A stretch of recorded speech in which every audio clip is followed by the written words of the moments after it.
Hey guys, today we are talking about an Amazon FBA brand, Amazon native brand that sold for over $600 million. Yes, $610 million to be exact. And just to give you perspective, this actor, Ryan Reynolds, we all know him. He also sold around the same time his gin company for, guess what, $610 million. And this is the funny thing because I saw the post about both sales around same time and I was like mind blown, like wow.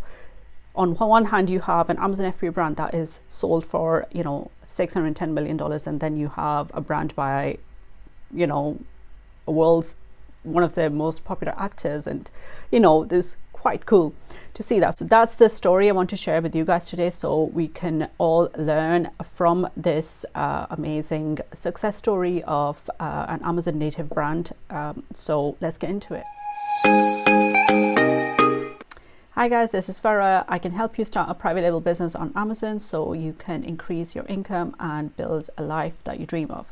If you'd like to work with me, please email me at hello@farahvines.com and I'll help you get started. This channel is dedicated to building a business online, and I share my advice based on my vast experience being an Amazon seller for over a decade. So if you're interested in that, then please do subscribe and hit the bell so you don't miss out when the new videos come out. So let's get into the story of the brand. What is this brand called?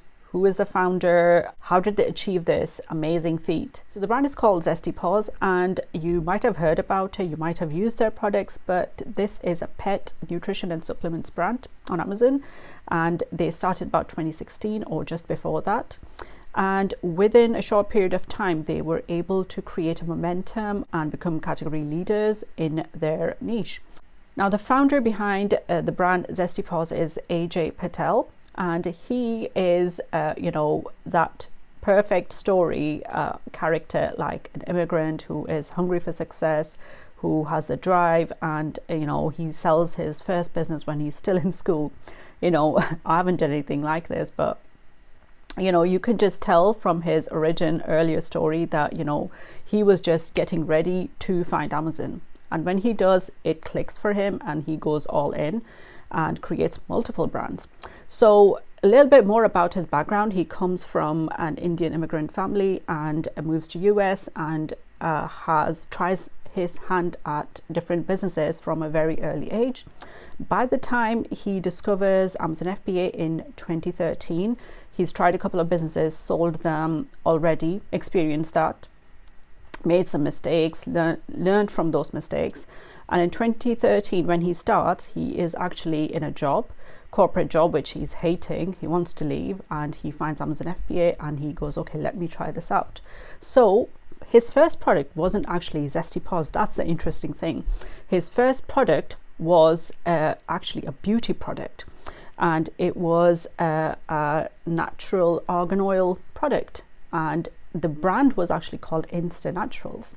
So that was his first product that he brought to the Amazon market. And it's very interesting to know that he borrowed some money from his parents. So he says he borrowed $20,000 from his parents and invested his own money, from his credit card. He invested in $20,000, so $40,000 to bring that first product to the market. And within the first 3 months, he was able to bring it to a point in 2013 where he was making $100,000 in revenue per month. That's really amazing, and it's cool to hear that he was able to do that launch and create those sales within the first 3 months. And in 2013, I know advertising wasn't such a big obstacle that it is now for sellers.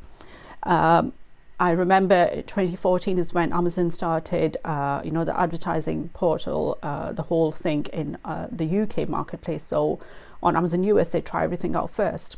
So it would have been, fairly easy to get those sales, and, the ad spend wouldn't be so huge and an obstacle at that time.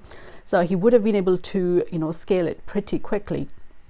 And that's what he does, right? So Insta Naturals is his first product, his first brand, and he starts growing it, reinvesting. That's the interesting thing. He doesn't take any money out.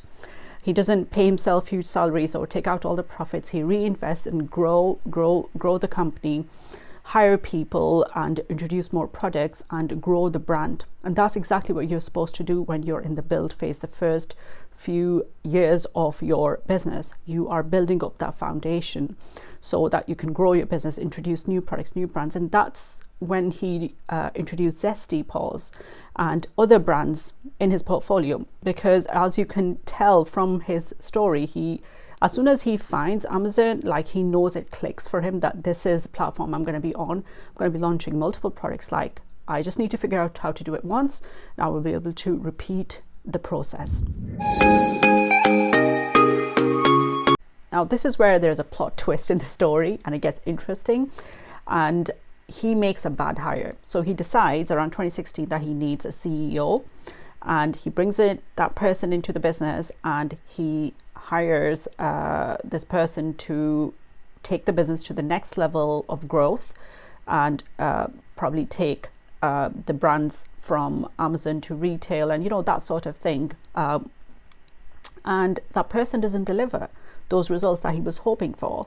And so what happens in his business, he actually sees a decline in his main brand, that was Instant Naturals, right? His other brands are also taking off, but Instant Naturals starts suffering.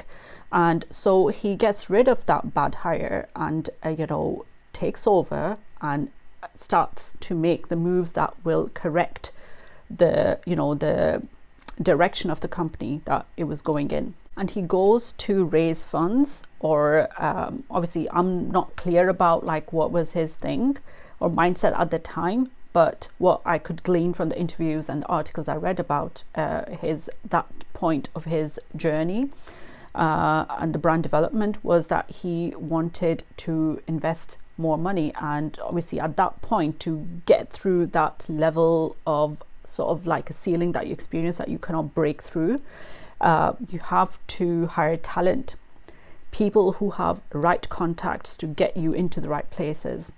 And those people, they want to be properly compensated. Okay, they want systems. They don't want to be bootstrapping, how owners want to do the business. Okay, and this is a struggle I have personally experienced too. Like, you need to have teams and systems, and you cannot do everything yourself. And to have that, to be able to do those things, you need investment. Okay, it's not possible to do that with your own money. Okay, so even though he was reinvesting, he was living simply, he was not making any huge expenditures or anything like that. He needed that, that somebody with experience and contacts and investment to come into the business and help. And that's when he goes to private equity. And so the private equity firm who invests in his Zesty Paws brand, right? Think about that. So he cannot sell Instant Naturals because that's on decline. That's his biggest brand. But his up and coming brand was Zesty Paws. So he sells a 60% stake in Zesty Paws to Maxim Partners. And so that company, that fund, private equity, whatever you want to call it, those private equity people, they come in and they have the systems, they have scaled businesses like that, and they are looking for a brand. They were probably looking for a brand like that and probably got it at a really good price, because I wasn't able to find like what the deal details were, like how much did they pay or whatever, but basically he still had like 40% share in the company, and he was still heavily involved with the development of the company. And when you know that part of the story and you look at their exit value, which was like over $600 million from around 2016 to 2021, you know what happened after that. Like, he was able to hire the talent that took his company into PetSmart, that is a huge pet focused retail store, thousands of stores across the US, PetSmart and Target, one of the huge biggest retailers in the US. So his product was stocked in those two retailers within a year or two after bringing the private equity firm on, making those correct hires, investments, and the company grew. The company broke through, the brand Zesty Paws broke through that ceiling of growth where they weren't able to do that with the previous CEO, right? So it's very interesting to learn that you know, for myself, this was a great lesson from this full story that I went digging around, that you know, you cannot do these things yourself, because as an owner, you wouldn't have those contacts, because you're so deep into, you know, running your business and doing the everyday, dealing with the every day of the business, that you forget that which direction it needs to go in and what kind of help you need. And sometimes you need to hire that help. That's just the, you know, the way the business is. So now when you look at that statement, that Amazon brand sold for $610 million, it makes sense for that valuation, because they're in retail. They're not just online only. They're not just Amazon native. They have gone from Amazon into the retail, the physical stores. They have social channels. They have the brand loyalty. So, you know, it has that value, that it's not just the product. Like, even if somebody was to copy it, they won't be able to copy or reproduce the brand equity that Zesty Paws carried, and that resulted into the valuation that it did sell for. So, you know, when you connect those dots, right, I think that private equity played a really major part in, you know, getting Zesty Paws that exit value that it did. And so the lesson for us, for new sellers, for even experienced sellers who are going through those growing pains, is that, you know, you have to develop your product in a way where it would become attractive to private equity like that, who would invest in you and help you grow your brand further.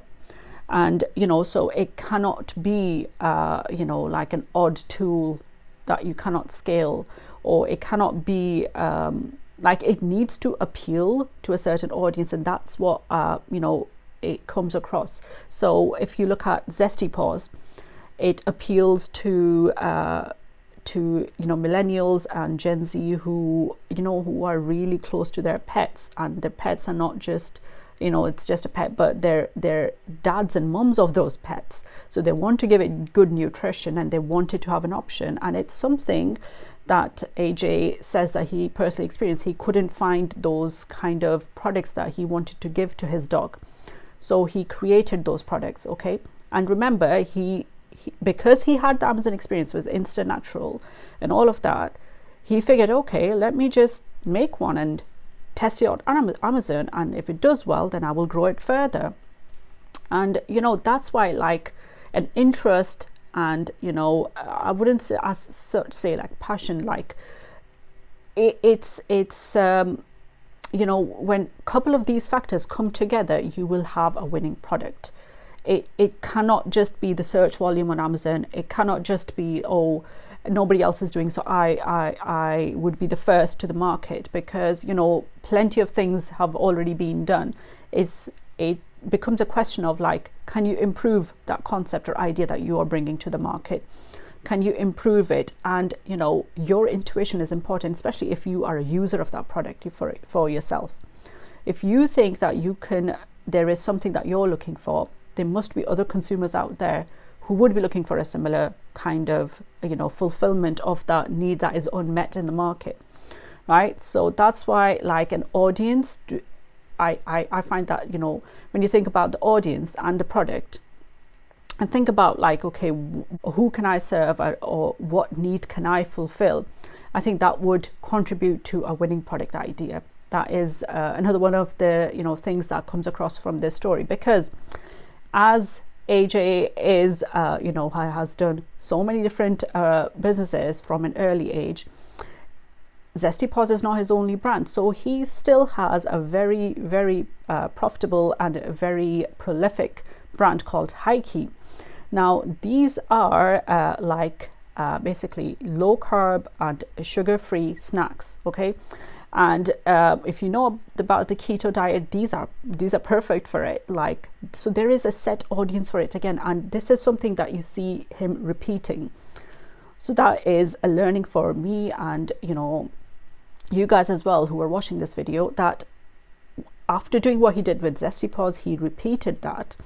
and he found an audience that was, whose need was unmet, or, there wasn't a good quality snack that was out there for that audience, and he met that need. And he has another, $1 billion business idea there. So the private equity firm who invested in, the Maxim Partners, who invested in Zesty Paws, guess what? They are also invested in High Key. And, AJ has another business called Zenwise Supplements, I think. So it's very interesting because, once you have, it's like a repeat hit, and they loving his brands and his product ideas, and they have invested into his next brands too. And so we are probably looking at, another, success story soon in the future, where we probably will hear $1 billion exit soon of an Amazon native brand.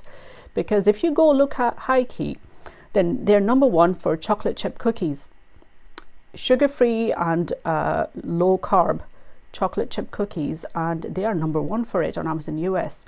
And they are in Costco, and they are in all the big retailers probably. So it's interesting how he has been able to take the test the product and have the proof of concept, and then take it into retail, instead of how the traditional brands work, where Oreos is in every corner shop, in every retail store, but it goes from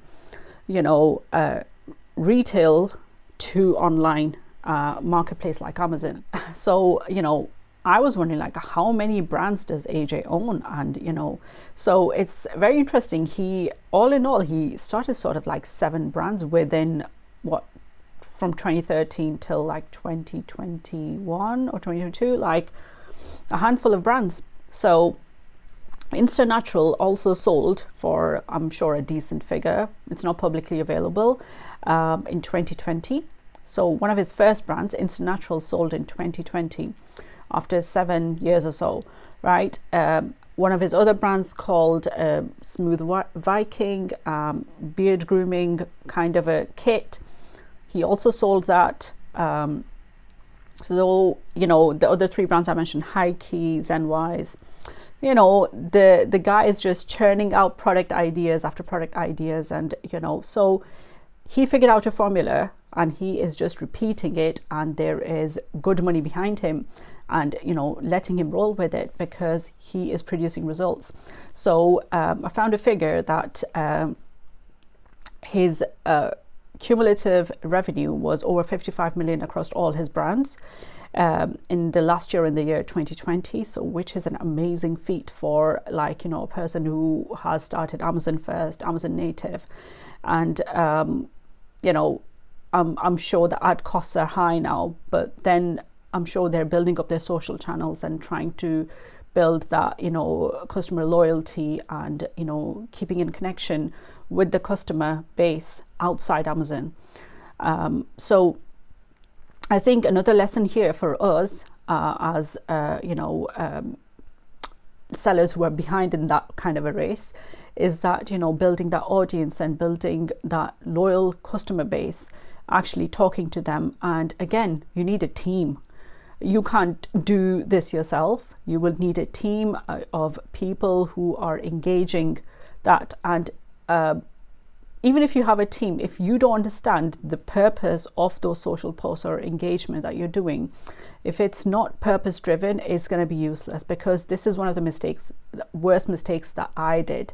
I hired a company for social media management and creating engagement and brand off Amazon, when I didn't know myself what it meant to have an audience or social media, or why would you use it, or why should somebody care about my business? What need am I serving? I didn't know this myself. So when you're not sure about this, it shows through the results that are being produced by those efforts. And so now in 2022, and what I've learned from running this YouTube channel and everything is that I know why it works and how it works, and what are the goals that you need to set in the start, and how important it is that the people who are going to be executing that strategy actually know the tools, and they know exactly how to create those results. You can provide the strategy and they should be able to execute it, but again, it all requires investment, right? And why would somebody invest in you if your product is subpar, right? If your product is just another kind of a yes, me too kind of, or another copy of the bestseller or whatever. Like, this is where you can tell straight off the bat that this product or this business misses the heart. Like, these people are not doing it with intention, or they're just trying to just do it for the sake of doing it, but there's no heart and soul in this business, right? And it comes across really quickly. So that's why, like, I think one of the biggest lessons from this brand story that I've learned is that you've got to understand the feedback of your customer, people who have bought your product. What do they say about it? What is the best thing they've said about it, and how it made them feel, and what was the need that was met? It's very important to figure that out. If we can figure out that core need that our product is fulfilling, then we would be able to attract the investment that we need to grow through the levels of growth that a business would wish to have or aspire to have. Okay, so obviously going from Amazon to retail is aspirational. Like, in my business, I have done wholesale of my brand, and I have seen the struggle in it too. And that's why for years I have been trying to develop the brand, trying to bring it to life, and I continue to learn the lessons, and I'm forever student. I have told myself that there is no end, that yes, I know everything now, but it's a continuous process of improving and tweaking your systems to the goal that you want to achieve. Okay, it's a continuous process. There is no like, yes, that's it, I know everything now. It doesn't work that way. I really enjoyed researching for this video. I will link down some interviews and articles that I found really helpful about this brand story. You guys can go ahead and watch it too and learn further from it. If you have watched this video all the way through, I really appreciate. Give this video a like so more people can see it. Let me know in comments below, what do you think? What have you learned from AJ's brand story, Zesty Paws story, the exit, the development, the investment, the private equity part of this whole equation that I have unpacked for you guys? Let me know what your learnings are. Let's discuss. That's about it from me today. I hope you enjoyed this video, and I will see you guys next time. If you're interested in starting and running a business on Amazon, I created this video and this one. Please do watch it and let me know what you guys think.